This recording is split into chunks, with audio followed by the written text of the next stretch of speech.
नमस्कार मेरे प्यारे साथियों, जीडीए के लाइव क्लासेज में हार्दिक स्वागत और अभिनंदन। दोस्तों, जिंदगी उस सफर का नाम है, उसमें आप चाहे जैसे ढलना चाहे तो ढल सकते हैं। जिस दिशा में जाना चाहे उस दिशा में आप जा सकते हैं। ये जीवन आपको अनमोल मिला हुआ है, इसका आप फायदा उठाएं। भर्तियों का दौर आया हुआ है, आप पढ़ें, बिना समय का इंतजार किए पढ़ते रहें। मैं उस कमरे के किराए में बैठा हुआ हूं, मैं उस किराए के कमरे में बैठा हूं जहां सोच रहा हूं उस महल का नक्शा बनाने के लिए कि एक दिन वो ऐसा आएगा, हम बड़ा महल बनाएंगे, अपना सपना साकार करेंगे। और मेहनत आपको करना है, अपना महल आप बना सकते हैं आराम से।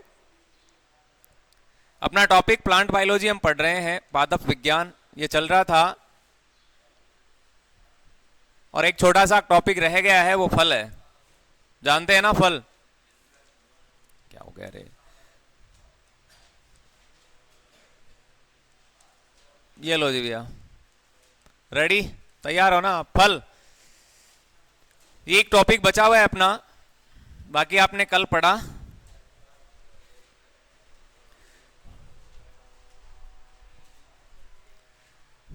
फल क्या होता है बताओ? अंडा से, परिपक्व अंडा से क्या कहलाता है? फल कहलाता है।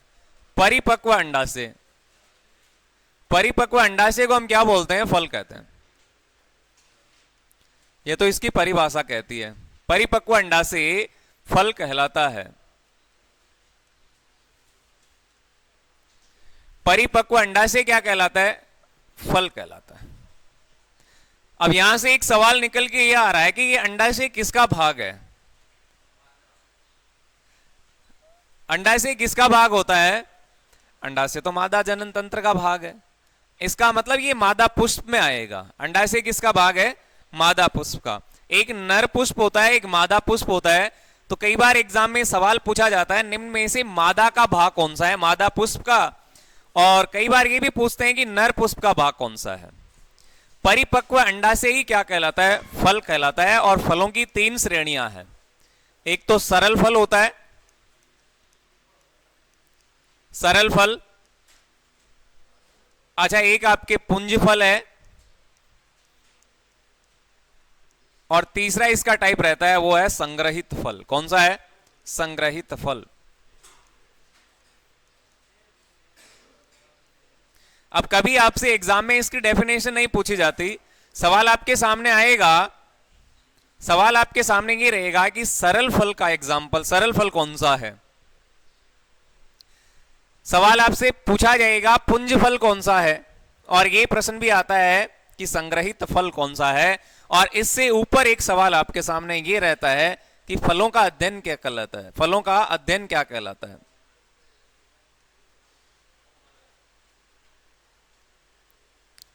जो बहुत ज्यादा इंपॉर्टेंट है उसको आप बादल में लिख लें, अलग से इनको पढ़ना होता है, बहुत इंपॉर्टेंट बातें हैं ये ना। फलों का अध्ययन क्या कहलाता है? ये बहुत इंपॉर्टेंट सवाल है। क्या कहते हैं फलों का अध्ययन? महेंद्र, फलों का अध्ययन क्या कहलाता है रे? फल का अध्ययन क्या कहलाता है? इसका आंसर क्या रहेगा? तो वो याद रखिएगा, फलों का अध्ययन आपके पोमोलॉजी कहलाता है। क्या कहलाता है? पोमोलॉजी। और कल ही हमने चर्चा की कि यदि किसी शब्द के अंत में लॉजी शब्द जुड़ रहा है तो इसका मतलब अध्ययन है। क्या है? अध्ययन है। क्लियर है ना बातें? तो पोमोलॉजी में किसका अध्ययन किया जाता है जी? पोमोलॉजी में फलों का अध्ययन किया जाता है। बड़ा इंपॉर्टेंट सवाल है। और यहीं से एक सवाल और बनता है, वो होता है पुष्प। बताओ, एक पुष्प भी तो होता है, इसको भी आप नोट कर ले, यही नोट कर ले। बताओ इसका आंसर क्या रहेगा? पुष्पों का अध्ययन क्या कहलाएगा? पुष्पों का अध्ययन। कल आपने जाना भूकंप का अध्ययन क्या कहलाता है? सीस्मोलॉजी। वैसे ही आपको बताना है पुष्पों का अध्ययन क्या कहलाता है। बताओ भैया, क्या आंसर होगा इसका? फलों का अध्ययन पोमोलॉजी है, पुष्पों का अध्ययन क्या कहलाएगा? कवक का अध्ययन आपने जाना माइकोलॉजी, शैवाल का अध्ययन आपने जाना फाइकोलॉजी, वैसे इनका बता दो।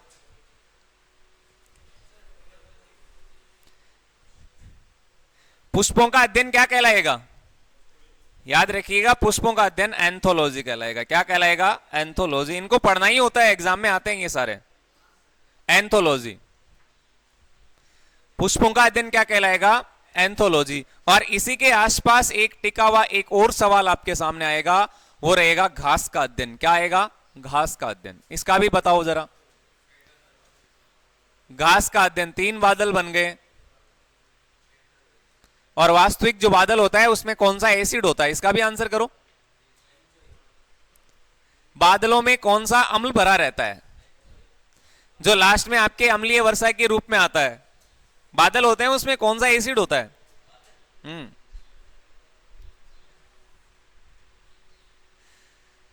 तनसुख, बादलों में कौन सा अम्ल होता है भैया? घास का अध्ययन क्या कहलाएगा? तो घास का अध्ययन, आप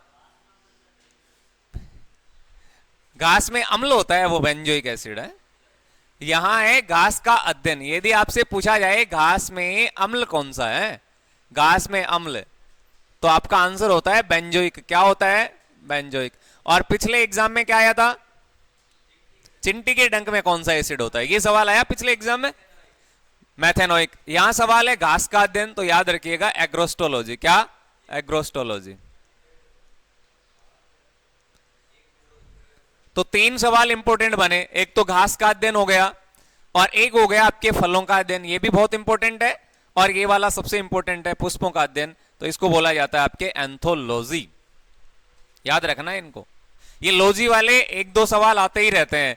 भूकंप का अध्ययन है, आपकी पुष्प का अध्ययन, घास का अध्ययन, लकड़ियों का अध्ययन, वृक्षों की आयु का अध्ययन, ये सारे आते रहते हैं। पुष्पों का अध्ययन एंथोलॉजी हो गया जी। अब यहां चलते हैं, सरल फल कौन से होते हैं? ऐसे फल जिसमें केवल अंडाशय भाग लेता है, ये वाला अंडाशय। ऐसे फल है जिनमें केवल अंडाशय भाग ले, उसे सरल फल कहते हैं। केवल अंडाशय से बनता है, और अंडाशय तो आपको पता है मादा जनन का भाग है, मादा जनन का भाग होता है। तो सरल फल का एग्जाम्पल यदि आपसे पूछा जाए तो आम रहेगा। क्या रहेगा? आम। आम किस प्रकार का फल है? तो आम आपकी सरल फल है, सत्य फल है। ठीक है, आम किस प्रकार का फल है? सरल फल होता है, ये सत्य फल है। दूसरा, पुंज फल कौन से होते हैं? अंडाशय के अलावा यदि इसमें भाग ले, चाहे वो पुष्पासन हो या फिर और हो, उसे हम पुंज फल कहते हैं। अंडाशय के अलावा पुष्प के वैसे 4 भाग है। पुष्प के कितने भाग होते हैं? 4 भाग होते हैं। पुष्प के कितने भाग होते हैं? 4 भाग होते हैं। पुष्प के कितने भाग है? 4 भाग है जी।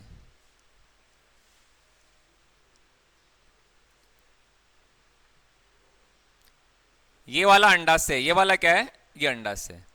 और परिपक्व अंडाशय, इसी को हम फल कह देते हैं। ये तो फल है।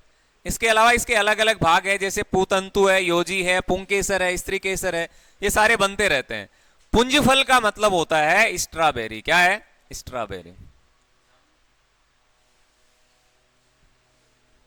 देखा है क्या? अब आम और स्ट्रॉबेरी में क्या अंतर है? स्ट्रॉबेरी देखिए तो वो पुंज फल है, और संग्रहित फल का एग्जाम्पल यदि आपसे पूछा जाए तो सहतूत देखा है क्या? सहतूत। कटहल देखा है? कटहल। ये लो, इनके उदाहरण आपको ध्यान में रखने हैं, ये एग्जाम की दृष्टि से मोस्ट इंपोर्टेंट है भैया। कारण इसी टॉपिक से पिछले पेपर में आया था, आप सबको मालूम है। द्विलिंगी पुष्प के उदाहरण याद है क्या? द्विलिंगी पुष्प कौन सा है? आया था ना, एक लिंगी पुष्प, द्विलिंगी पुष्प। द्विलिंगी पुष्प कौन से होते हैं? सरसों, गुलाब, पिटूनिया और धतूरा। और एक लिंगी पुष्प कौन से होते हैं?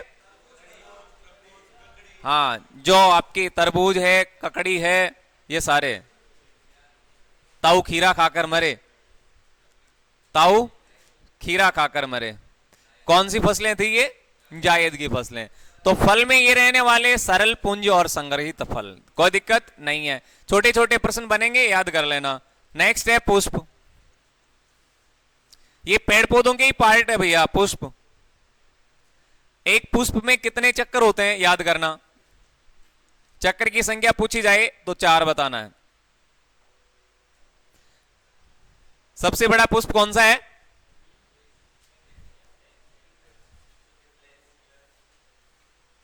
सबसे बड़ा पुष्प, कल भी आया था ना ये सवाल।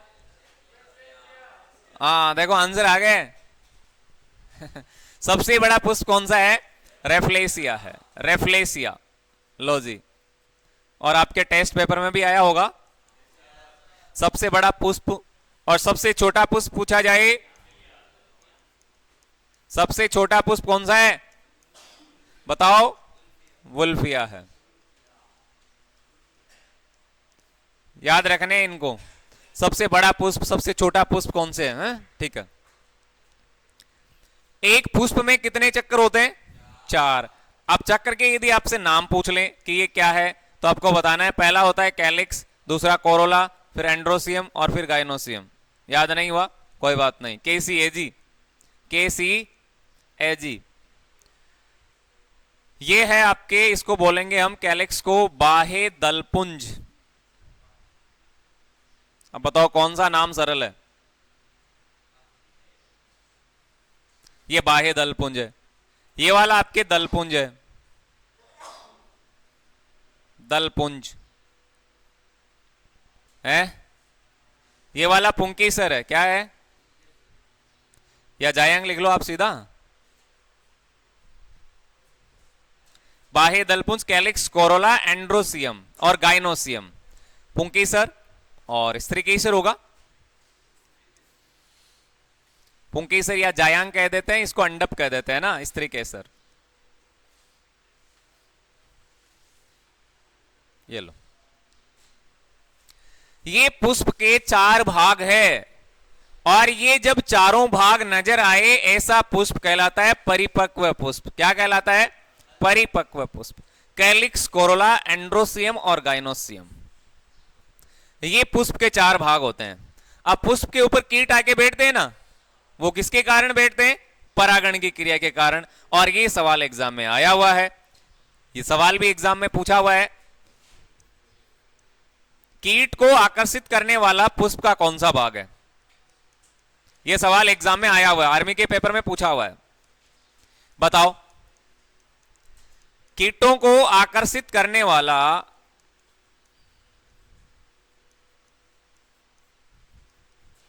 भाग कौन सा है? पुष्प का ऐसा भाग जो कीट को आकर्षित करता है, यानी कीट आके बैठते हैं पुष्पों पर, किसके कारण? अरे भैया जी, जो पुष्प होते हैं उस पे कीट नहीं बैठते, वो किसके कारण आके बैठते हैं बताओ? परागण की क्रिया द्वारा। किसके द्वारा? परागण। परागकण लिख लो, परागकण, परागण। वायु द्वारा कीट, ये परागण की क्रिया होती है वायु के द्वारा, है कीट के द्वारा। ये कीटों को आकर्षित करने की क्षमता रखते हैं। फूलों में क्या पाया जाता है? फूलों में कौन सा रस होता है? मकरंद। कौन सा होता है? मकरंद रस। मकरंद रस होता है फूलों में, और इसी को मधुमक्खी ग्रहण करके शहद बनाती है। फूलों में कौन सा रस होता है? मकरंद। ये मीठा रस होता है, इसको मधुमक्खी ग्रहण करती है और अपना शहद बनाती है, आपको पता होना चाहिए। और इसी के कारण ये भ्रमर जो होते हैं वो पुष्प की ओर बैठते रहते हैं, इनको चूसते रहते हैं। ठीक है, ये वाला। तो कीटों को आकर्षित करने की क्रिया परागण की कहलाएगी। क्या? परागण। पुष्प के कितने भाग है? 4 है। नर पुष्प कौन कौन से हैं?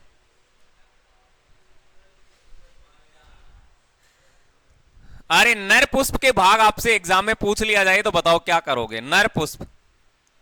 और एक आपसे पूछा जाए मादा पुष्प, बताओ इसके भाग कौन कौन से? कैसे पता चलेगा ये नर पुष्प है, ये मादा पुष्प है? हरियाणा, नर पुष्प के कौन कौन से भाग होते हैं?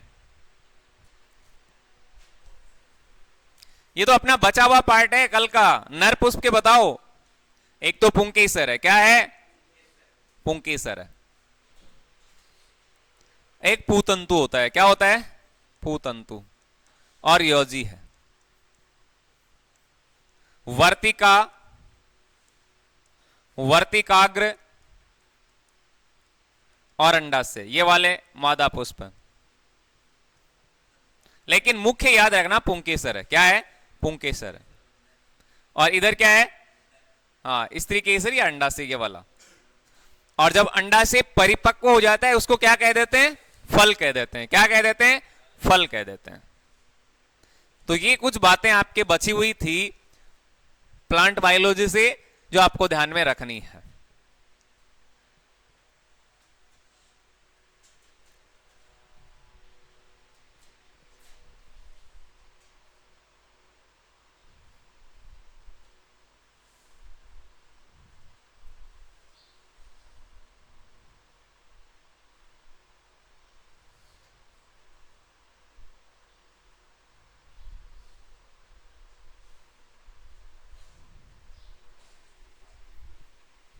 हो गया?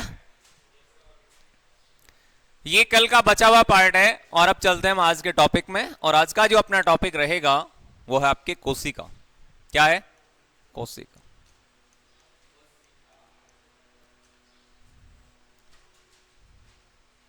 ये आज का अपना टॉपिक, यहां से स्टार्ट करने वाले हैं, कोशिका।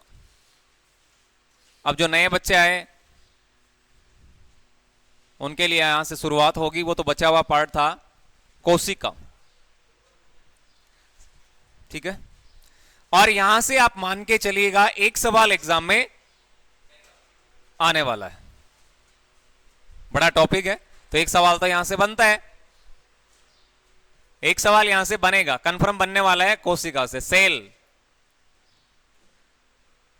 कोशिका क्या है? मनुष्य का शरीर किससे बनता है? कोशिका से। लेकिन मनुष्य किस प्रकार का जीव है? बहुकोशिक है। बहुत सारी कोशिका से मिलकर बनता है। लेकिन ऐसे जीव भी है जो एक कोशिका से बनते हैं। ऐसे जीव है जिनका शरीर एक ही कोशिका से बनता है। बताओ, ऐसे जीव जिनका शरीर एक कोशिका से बनता है तो वो एक कोशिकीय जीव कहलाएंगे। तो यूनिसेलुलर कौन कौन से हैं? एक तो है अमीबा। ये कई बार पूछा हुआ प्रश्न है, ध्यान रखना। पैरामीशियम, कौन सा है? पैरामीशियम। और बताओ कौन सा है? युगलिना है। या गौरव को तो याद है, युगलिना। अमीबा, पैरामीशियम और युगलिना, ये एक कोशिकीय जीव है। याद रखिएगा, एग्जाम में पूछा जाए तो गलत मत करना भैया। हाँ दोस्तों, उम्र थका नहीं सकती, ठोकरें गिरा नहीं सकती। उम्र थका नहीं सकती, ठोकरें गिरा नहीं सकती। यदि रखते हो आप जिंदगी में जीतने का मादा तो दुनिया की कोई भी ताकत आपको हरा नहीं सकती। कोई भी ताकत है वो आपको हरा नहीं सकती यदि आपके पास जीतने का मादा है तो। क्लियर हुई बातें? एक कोशिकीय जीव कौन से हैं? तो एक कोशिकीय जीव अमीबा, पैरामीशियम और युगलिना। सबसे इंपॉर्टेंट एग्जांपल यही होता है। अमीबा आप बार बार पढ़ते हैं। और यहां से एक सवाल मैं आपसे पूछना चाहूंगा। अमीबा में लैंगिक जनन होता है या अलैंगिक जनन होता है या फिर कायिक जनन होता है?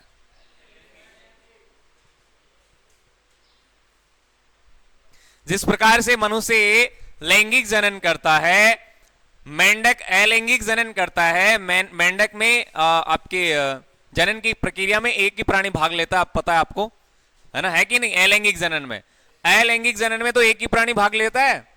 लैंगिक जनन में दो प्राणी भाग लेते हैं। तो यहां आपके सामने सवाल है, अमीबा में कौन सा जनन होता है? बताओ, अमीबा में अलैंगिक जनन की कौन सी विधि होती है? गौरव, आपका आंसर गलत आ रहा है।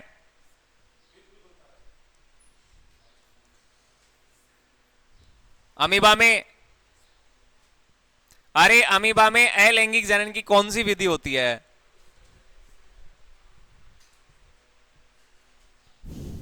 नहीं पता क्या? द्विखंडन या विखंडन? अमीबा में अलैंगिक जनन की कौन सी विधि होती है? द्विखंडन। और पिछली बार पेपर में आपकी प्लेनेरिया का पूछा गया था, यीस्ट का भी पूछा गया है। प्लेनेरिया में पुनरुद्भवन होता है, यीस्ट में कौन सा होता है? मुकुलन होता है। यदि आपसे यीस्ट का पूछा जाए ना, यीस्ट में, तो यीस्ट में आप जरा बताइएगा मुकुलन होता है। कौन सा होता है? मुकुलन। और यदि आपसे पूछा जाए हाइड्रा में कौन सी होती है, तो हाइड्रा में भी आपका क्या आंसर होगा? मुकुलन होगा। यह सवाल पिछले एग्जाम में पूछे हुए हैं। अलैंगिक जनन में यहां से सवाल पूछे हुए हैं, यीस्ट वाला ध्यान में रखिएगा, मुकुलन होगा। और हाइड्रा में यदि आपसे पूछा जाए तो मुकुलन होगा। प्रश्न कैसे बनेगा? हाइड्रा में अलैंगिक जनन की कौन सी विधि होती है, तो आंसर होगा मुकुलन। यीस्ट में पूछा जाए तो मुकुलन, अमीबा में पूछा जाए तो आपका होगा द्विखंडन या खंडन। ठीक है।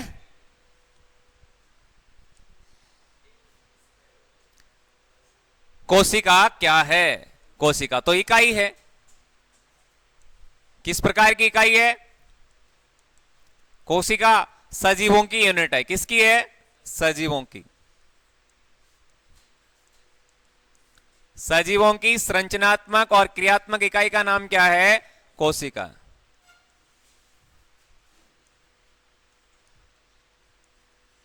थोड़ा समय कम है इसलिए आप थोड़ा तेज चलें। सजीवों की संरचनात्मक व क्रियात्मक इकाई का नाम क्या है? कोशिका है। याद रखिएगा, ये एग्जाम में कम ही समय बचा है ना।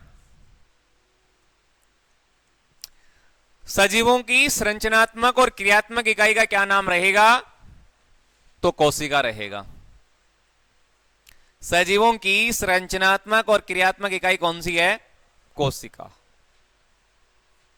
सजीवों की इकाई का क्या नाम है? कोशिका है। यदि आपसे सवाल किया जाए कि किडनी की इकाई कौन सी है, तो क्या आंसर होगा? नेफ्रॉन। आपसे सवाल पूछा जाए फेफड़ों की इकाई कौन सी है, तो फिर क्या होगा? कोशिका। ये आने चाहिए आपको। ठीक है। तो सजीवों की इकाई का नाम यदि आपसे पूछा जाए तो आपका आंसर होना चाहिए कोशिका। क्या होगा? कोशिका। मनुष्य का शरीर कोशिका से बनता है, और मनुष्य का शरीर बहुत सारी कोशिका से मिलकर बनता है, इसलिए मनुष्य बहुकोशिक जीव है। अमीबा, पैरामीशियम, इनका शरीर एक कोशिका से बनता है, इसलिए सारे अकोशिक जीव है। ठीक है। कोशिका में आपको क्या क्या ध्यान में रखना है, मैं डायरेक्ट शॉर्ट में ही आपको बताना चाहूंगा। कोशिका में, कोशिका की खोज करने वाला वैज्ञानिक, पहला प्रश्न यह बनेगा। पहला सवाल यह बनता है, कोशिका की खोजकर्ता का नाम क्या है? तो क्या आंसर करोगे आप? कोशिका की खोज किस वैज्ञानिक के द्वारा की गई? रॉबर्ट हुक के द्वारा। ये बार बार प्रश्न आता है और गलत भी कर देते हैं।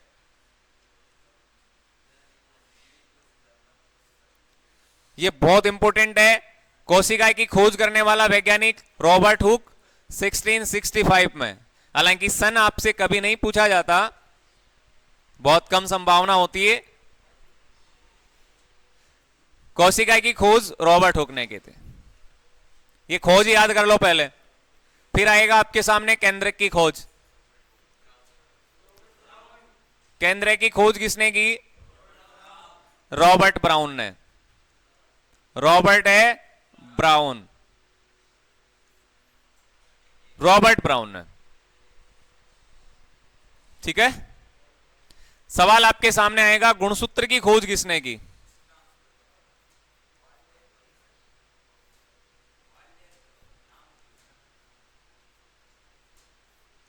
बताओ। हरियाणा। गुणसूत्र की खोज किसने की थी? ये सारे इंपॉर्टेंट फैक्ट है आपके एग्जाम की दृष्टि से, याद रखना, ये सवाल आते रहते हैं। गुणसूत्र की खोज किसने की? स्ट्रासबर्गर, एक धागे के समान स्ट्रक्चर। स्ट्रासबर्गर, वाल्डेर, कुछ भी नाम आए देख लेना ना, स्ट्रासबर्गर।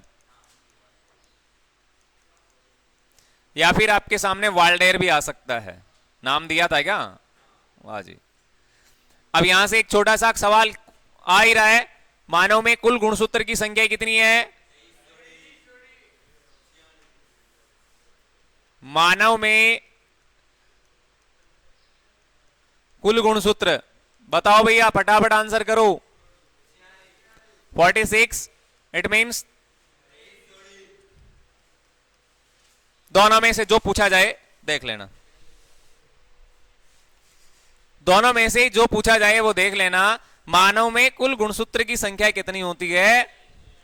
बार बार आता रहता है ये सवाल, या तो 46 आपके ऑप्शन में होगा, अन्यथा 23 जोड़ी होगा। और ऑटोसोम्स पूछा जाए तो फिर 22, उसकी भी चर्चा करेंगे। लिंग निर्धारण इसके बाद में लिंग निर्धारण पढ़ेंगे तो बता देंगे, ठीक है। हाँ, और बताओ बताओ। और केंद्रिका, एक सवाल आपके सामने आएगा, केंद्रिका की खोज किसने की? सारे बता रहा हूं खोज है ना। केंद्रिका की खोज यदि आपसे पूछा जाए तो आंसर होगा फोंटाना।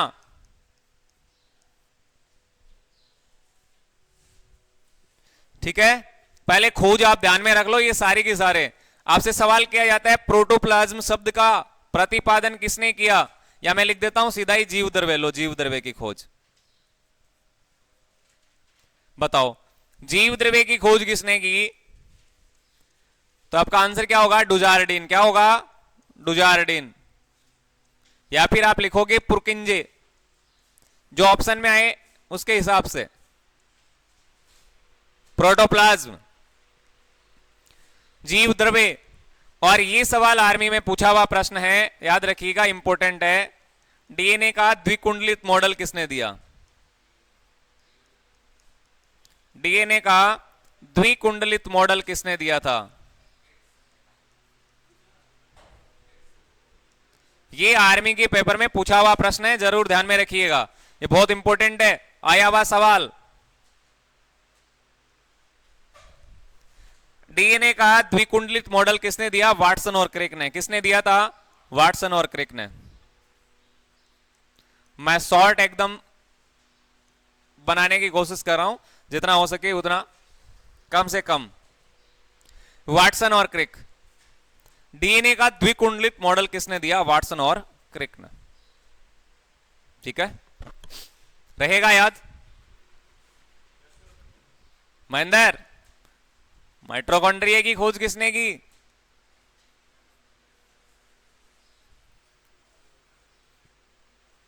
माइटोकॉन्ड्रिया की खोज पूछा जाए तो आपका आंसर होगा सी बेंडा।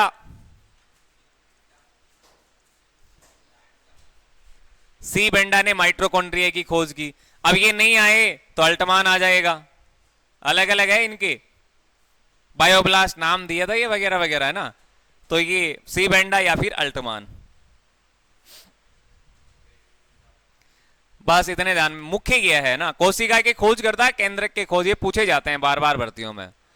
कोशिका की खोज करने वाला वैज्ञानिक रॉबर्ट हुक, केंद्रक की रॉबर्ट ब्राउन, केंद्रिका फोंटाना, जीवद्रव्य प्रोटोप्लाज्म, ये जो शब्द है ये डुजार्डिन या पुरकेंजे की देन है।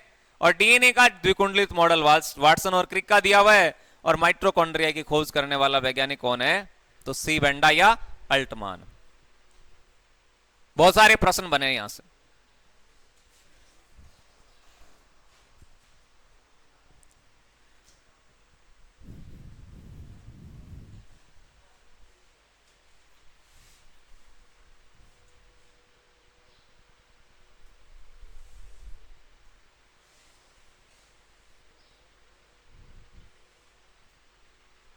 हो गया जी मंदर?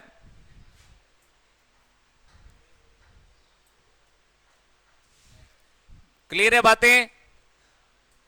कुछ बच्चों को याद है ये सारी बातें, और कई जो नए आए उनको देख लेना एक बार, नए वाले।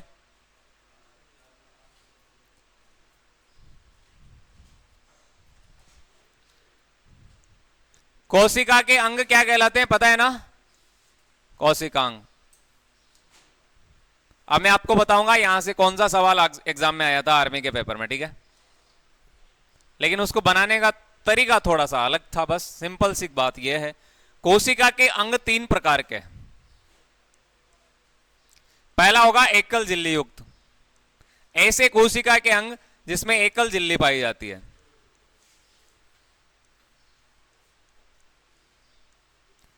फिर आएगा आपके दोहरी झिल्ली वाले, दो झिल्लियां होती है,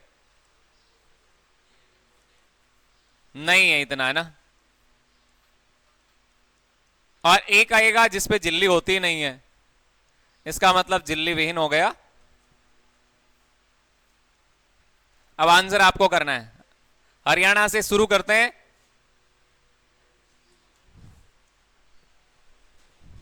बताओ, ऐसे कोशिका के अंग है जिसपे एक झिल्ली होती है, कौन से है? ऐसे कोशिका के अंग जिसपे दो झिल्लियां होती है, वो कौन से हैं? और ऐसे कोशिका के अंग जिसपे झिल्ली होती नहीं है, उसको हम झिल्ली विहीन बोलते हैं, तो वो कौन से हैं? बताओ कौन कौन से। अच्छा, ये याद होंगे तो आपको पता भी चल जाएगा कोशिका के अंग कौन कौन से हैं। क्यों राकेश? दोहरी झिल्ली वाले कौन कौन से हैं? माल है,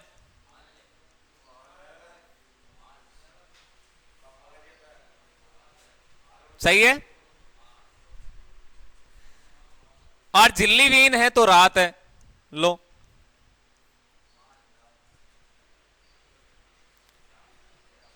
दो झिल्लियां माल, झिल्ली नहीं है रात, और इनके अलावा जो बचेंगे वो सारे एक झिल्ली वाले हो जाएंगे, जो भी है। अब इसका मतलब क्या है, समझो मतलब क्या है। माइट्रोकॉन्ड्रिया में मां शब्द नजर आ रहा है ना, इसका मतलब हो गया ये माइट्रोकॉन्ड्रिया बनेगा।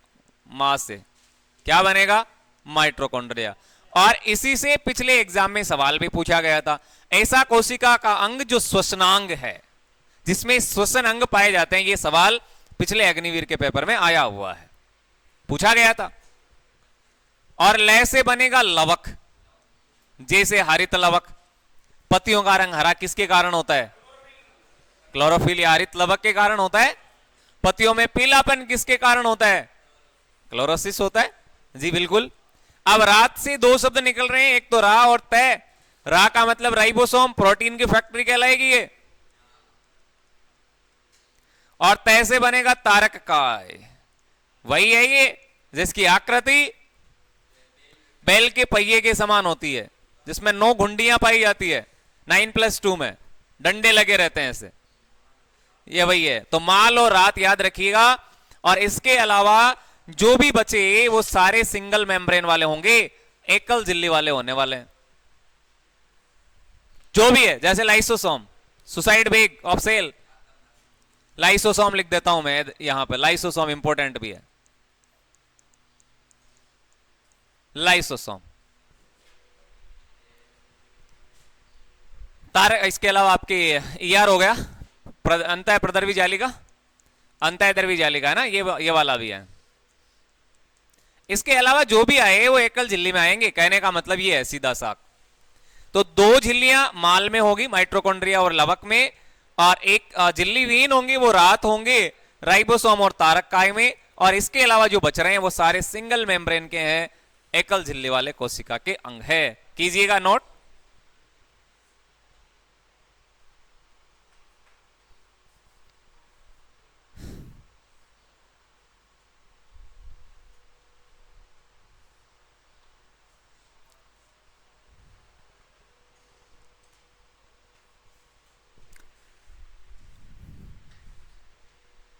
क्लियर? यहां तक कोई दिक्कत है क्या? बताओ। नहीं होनी चाहिए। छोटे छोटे प्रश्न बनेंगे यहां से, और ये वाले इंपॉर्टेंट है, एग्जाम में यहां से सवाल आपके सामने आ सकता है। ये वाले सारे के सारे फैक्ट जो है ना, खोज से संबंधित प्रश्नों के आंसर आप जरूर ध्यान में रख लेना। कोशिका केंद्र की खोज पूछते रहते हैं ना, ठीक है।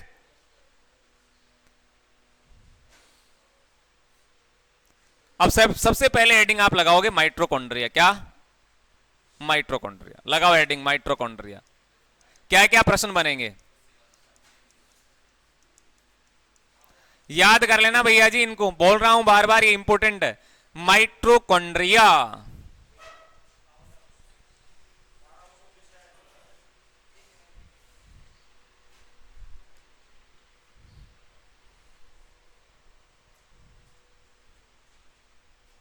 माइट्रोकॉन्ड्रिया, यहां से सवाल पिछले अग्निवीर के पेपर में आया भी था। सवाल पूछा गया था कि श्वसन अंग किसमें पाए जाते हैं, तो श्वसन अंग इसमें ही पाए जाते हैं क्योंकि एटीपी का निर्माण करता है। इसको ऊर्जा का केंद्र कहते हैं। सबसे इंपॉर्टेंट प्रश्न बनेगा वो रहेगा कोशिका का पावर हाउस। कोशिका का क्या कहते हैं, इसको शक्ति गृह कहते हैं। याद रखना इस बात को।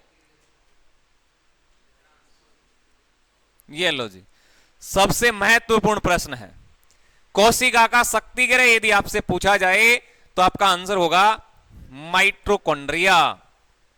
क्या होगा, माइटोकॉन्ड्रिया। माइटोकॉन्ड्रिया को किस नाम से पुकारते हैं, कोशिका का शक्ति गृह कहते हैं इसको। कोशिका का पावर हाउस बोलेंगे, इसका मतलब पावर हाउस ही हो गया। ये लो जी, ये पावर हाउस हो गया। क्या बन गया, पावर हाउस। पावर का मतलब शक्ति नहीं होता है क्या, और हाउस का मतलब घर, तो ये पावर हाउस बन गया, शक्ति घर।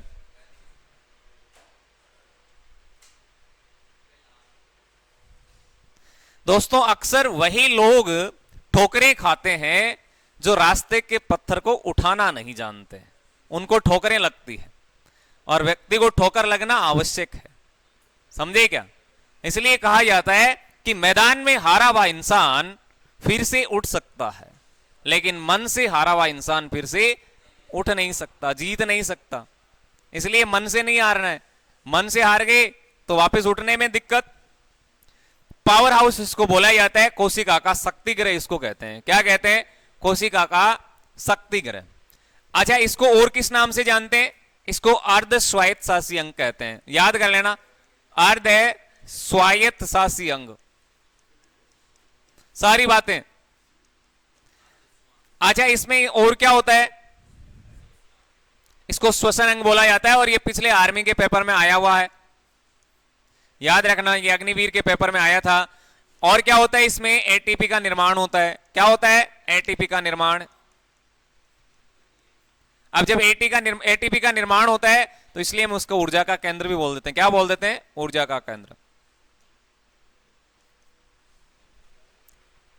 टेनिस के रैकेट के समान इसकी आकृति नजर आती है। टेनिस का जो रैकेट होता है ना, उसके समान, या घोड़े की रकाब के जैसे। और बताओ, लेकिन सबसे इंपॉर्टेंट यही है, कोशिका का शक्ति गृह किसको कहते हैं, तो कोशिका का शक्ति गृह इसको ही कहेंगे। याद रखना, इसको बिजली घर भी कह देते हैं। क्या बोलते हैं, कोशिका का बिजली घर भी कहते हैं इसको। क्या बोलते हैं, कोशिका का बिजली घर। और बताओ, कोशिका का बिजली घर भी इसी को बोलेंगे। कुछ भी कह लो, लेकिन ये सवाल बहुत इंपॉर्टेंट है। सवाल आपके सामने कभी भी आ सकता है, ये प्रकट हो सकता है। कोशिका का शक्ति गृह, power house of the cell, ये रहेगा आपके माइटोकॉन्ड्रिया। क्या रहने वाला है, माइटोकॉन्ड्रिया। इसके पास खुद का डीएनए होता है, ये भी ध्यान रखना। खुद का डीएनए इसके पास, स्वयं का डीएनए।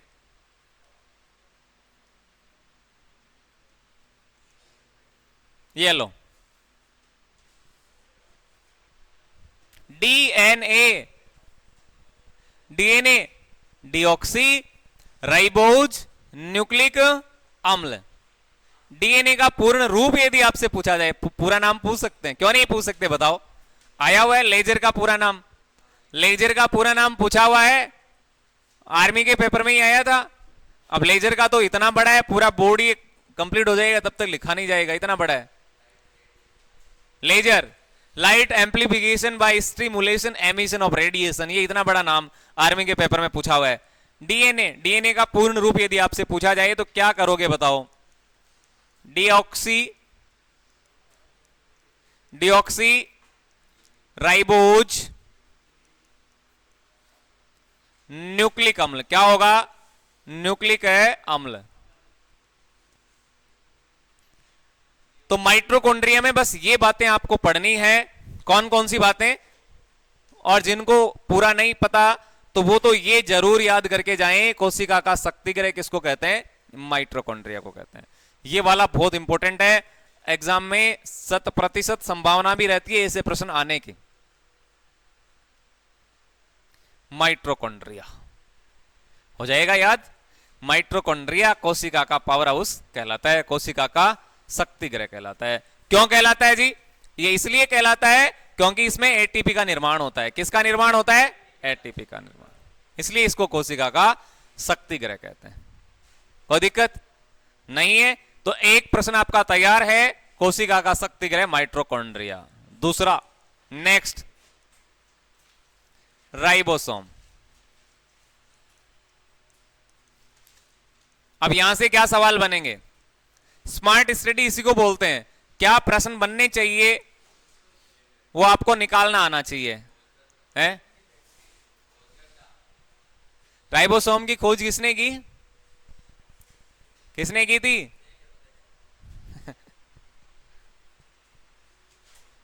बताओ, राइबोसोम के खोजकर्ता कौन है?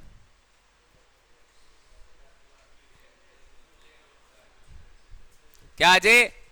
अजय का आंसर नहीं आ रहा आज। राइबोसोम। अजय, इसमें बातें याद करनी है। क्या क्या याद करना है वो बता देता हूं, ये लो। इसमें क्या क्या याद करना है राइबोसोम में? याद रखिएगा, इसको बोला जाता है प्रोटीन की फैक्ट्री। प्रोटीन की फैक्ट्री। अब आपके ये समझ में आया होगा कि प्रोटीन का सीधा संबंध राइबोसोम से है।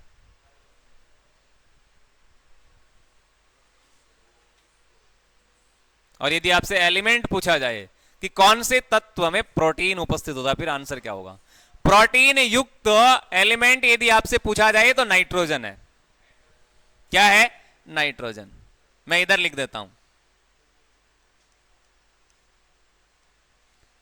प्रोटीन युक्त तत्व यदि आपसे पूछा जाता है तो फिर आंसर क्या होगा? नाइट्रोजन। ये लो नाइट्रोजन। ये नाइट्रोजन वही है जिसमें जो बेल होता है, बेल का वीर्य वो -196 डिग्री टेम्परेचर पर रखा जाता है लिक्विड फॉर्म में। याद आया? अरे याद आया क्या? नाइट्रोजन वायुमंडल में कितना % है? ये तो बार बार आते रहते हैं प्रश्न। वायुमंडल में नाइट्रोजन गैस का परसेंटेज कितना है? 78% है भैया। 78 सबसे ज्यादा यही पाई जाती है। उसके बाद में कौन सी है? ऑक्सीजन। कितने % है? 21। और उसके बाद में कौन सी आती है? Carbon dioxide. और कार्बन डाइऑक्साइड किस प्रकार की गैस है? हरित गृह गैस है। कौन सी है? हरित गृह गैस। और कौन सी हरित गृह गैस है? मीना का जलवा। लिखा है आपको, मीना का जलवा। याद आया तनसुख? भूल जाते हैं, ये तो मैं बोलता रहता हूं इसलिए पता है आपको। हाँ, प्रोटीन की फैक्ट्री बोलेंगे इसको। राइबोसोम की यदि इकाई पूछा जाए ना, इकाई कौन सी है, तो बताना इसकी इकाई का नाम स्वेदबर्ग है। क्या है? स्वेदबर्ग। एस लिखते हैं इसको। राइबोसोम की इकाई का नाम स्वेदबर्ग होता है। राइबोसोम को प्रोटीन की फैक्ट्री कहेंगे। अब देखो, मैं एक सवाल लूंगा अभी लास्ट में, देखूंगा किसका आंसर सही आ रहा है या गलत आ रहा है। अभी एक सवाल लेंगे हम। प्रोटीन की फैक्ट्री इसको बोलते हैं। तो प्रोटीन संश्लेषण का काम कौन करेगा? राइबोसोम ही करेगा। सीधी सी बात ये हो गई कि नहीं? प्रोटीन संश्लेषण का कार्य करता है प्रोटीन संश्लेषण।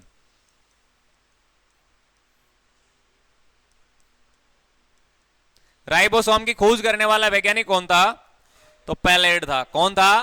पैलेट। लेकिन आप ये जरूर ध्यान में रख लेना, राइबोसोम की 2 इकाइयां हैं। इकाइयां यदि पूछी जाए ना, तो एक तो है 70S और एक है 80S। कौन सी है? 80S। मुझे नहीं लगता यहां तक कोई सवाल पूछा जाएगा आपसे 70S और 80S, ये ज्यादा हो जाएगा थोड़ा, लेकिन फिर भी आपको ध्यान में रखना होता है।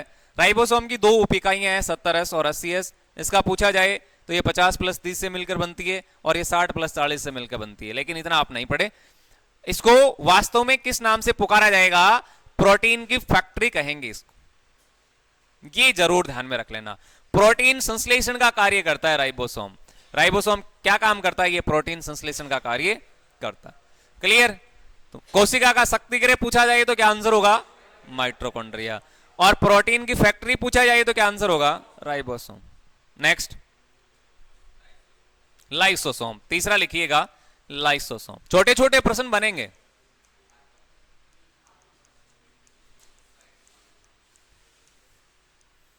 लाइसोसोम।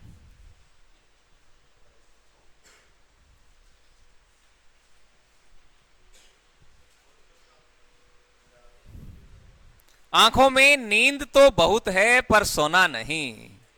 आंखों में नींद तो बहुत है पर सोना नहीं, यही वो समय कुछ कर दिखाने का, अब आप इसे खोना नहीं। ये स्पेशली मैंने हरियाणा के लिए बोला है भैया। हाँ, लाइसोसोम। लाइसोसोम कुछ याद आ रहा है?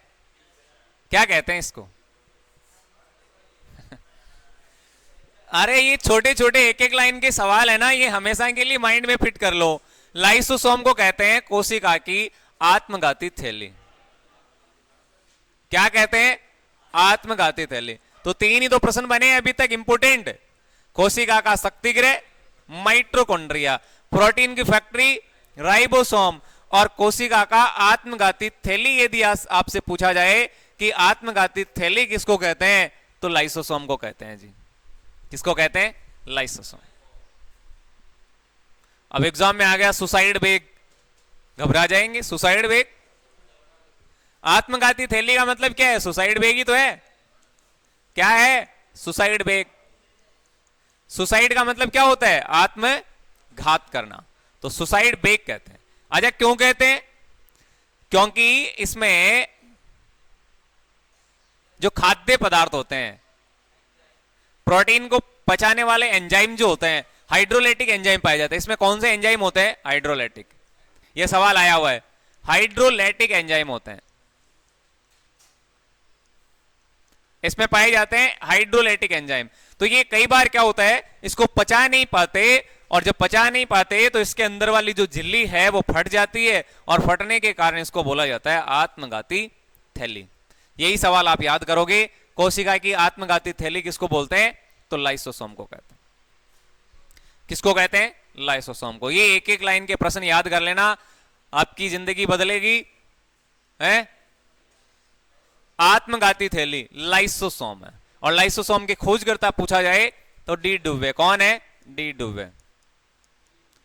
डी डुवे ने इसकी खोज की है। डी डुवे कौन है? खोज करता है। और एक अंतिम और लेंगे, फिर क्लास से विदा लेते हैं।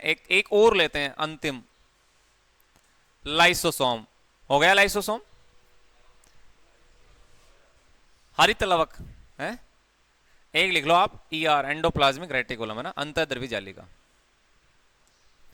चौथा लिखिएगा अंतःद्रवी जालिका। ये सारे के सारे कोशिका के अंग है।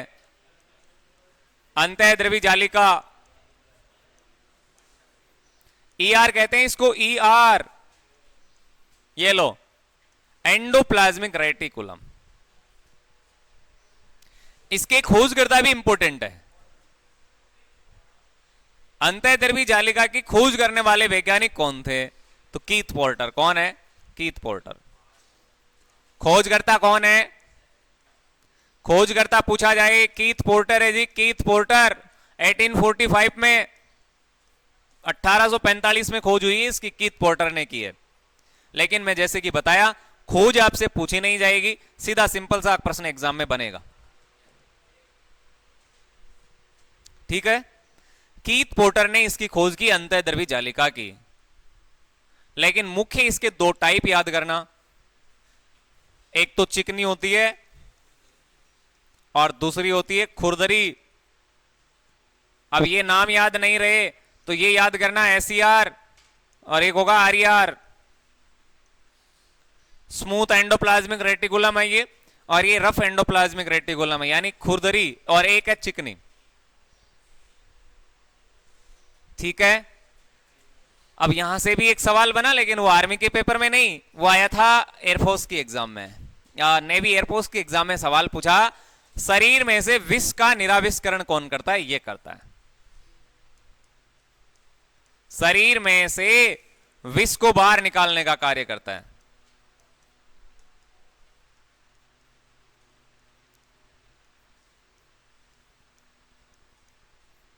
ये लो जी, ये अंतर्द्रव्य जालिका है। कीथ पोर्टर ने इसकी खोज की। दो टाइप की है, एसईआर, आरईआर। एक तो शरीर से विष का निराविष्करण करती है, और वैसे और पूछा जाए तो ये बताना ये प्रोटीन संश्लेषण का कार्य भी करती है। किसका? Protein synthesis. और याद रखना ये चिकनी है इसलिए वसा का संश्लेषण करती है। किसका? वसा का। वसा सबसे ज्यादा किसमें है? ये आया हुआ है ना, आर्मी के पेपर में पूछा था सर्वाधिक वसा किसके दूध में होती है? भैंस के दूध में। ये सवाल आया था। और भैंस की कौन सी नस्ल में होती है? मुर्रा में होती है।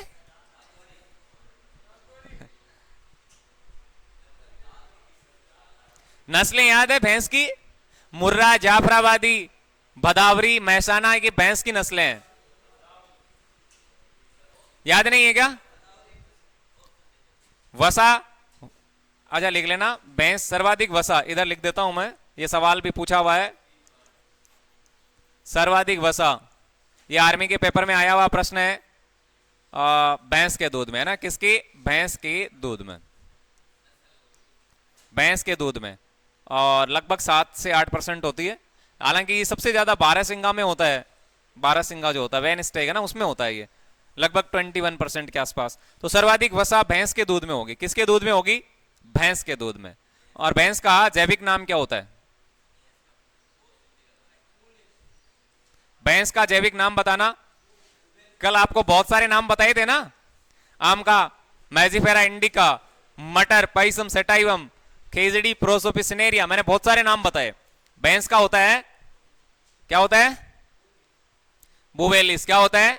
बुवेलिस, बुवेलिस, ये होता है भैंस का। ठीक है, तो ये हो गए आपके। भदावरी, भदावरी कौन सी है? भदावरी। भैंस की कुछ नस्लें हैं, नस्लें मैं लिख देता हूं। महसाना, भदावरी, मुर्रा, जाफराबादी, ये सारी की सारी क्या है? भैंस की नस्लें हैं। गाय की गिर होती है, राठी होती है, थारपाकर होती है, ये गाय की है। बकरी की यदि पूछा जाए तो सिरोही होती है, बारबरी होती है, जमुनापरी होती है, ये आपके बकरी की नस्ल है। भेड़ की चोखला होती है, मारवाड़ी होती है, नली होती है? ये भेड़ की नस्ल है। समझ गए क्या? ठीक है। लेकिन ये तो सवाल आया सर्वाधिक वसा का, तो आपको बता दिया गया है सर्वाधिक वसा भैंस के दूध में। ये पिछले एग्जाम में आया हुआ प्रश्न है, और स्पेशली आपके आर्मी के पेपर में ये सवाल पूछा गया था। तो ये मेरे हिसाब से आपके क्लियर होगा। अब क्लास को समाप्त करें उससे पहले आपके सामने मैं सवाल रखता हूं, आंसर करना। देखना क्या चीज है? प्रोटीन तो दूध में ही होता है, गाय में होता है।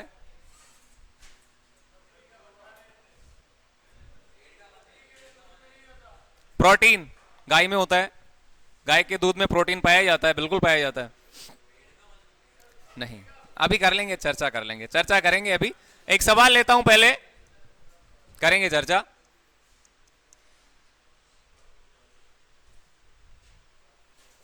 रो कंप्लीट याद हो गए?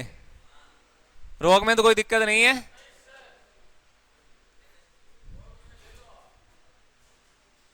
बताओ फिर।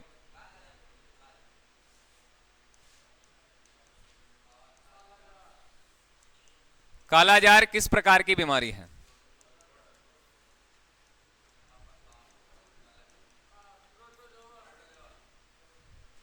कालाजार किस प्रकार की बीमारी है? याद कर लेना, बता रहा हूं, एक सवाल पक्का आने वाला है आपके रोगों में से। वायरस, जीवाणु, प्रोटोजोआ, या फिर और क्या बच गया रे? कवक। बताओ क्या आंसर होगा? कालाजार किस प्रकार की बीमारी है? ये तो तुरंत आ जाना चाहिए ना।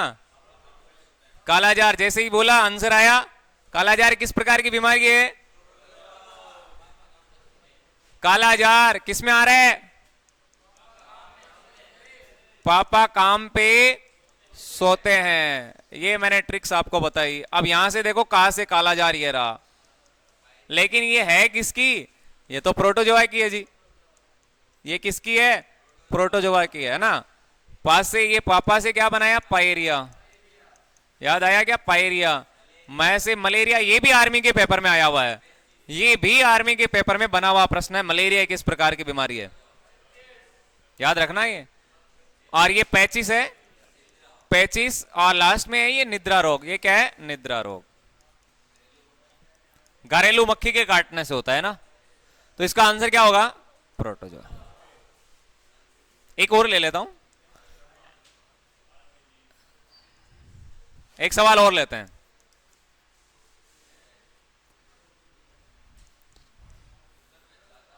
सर्वदाता रक्त समूह कौन सा है जी?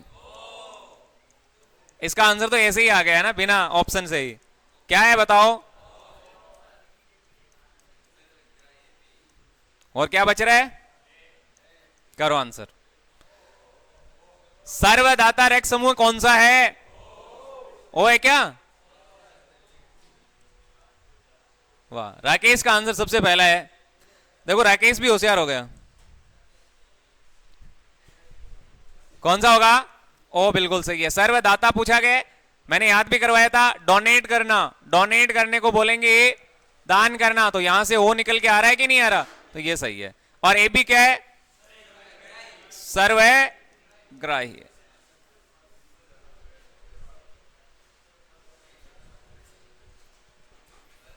तो ये थी आज की हमारी क्लास। मिलते हैं आगे, तब तक के लिए जय हिंद, जय भारत, वंदे मातरम।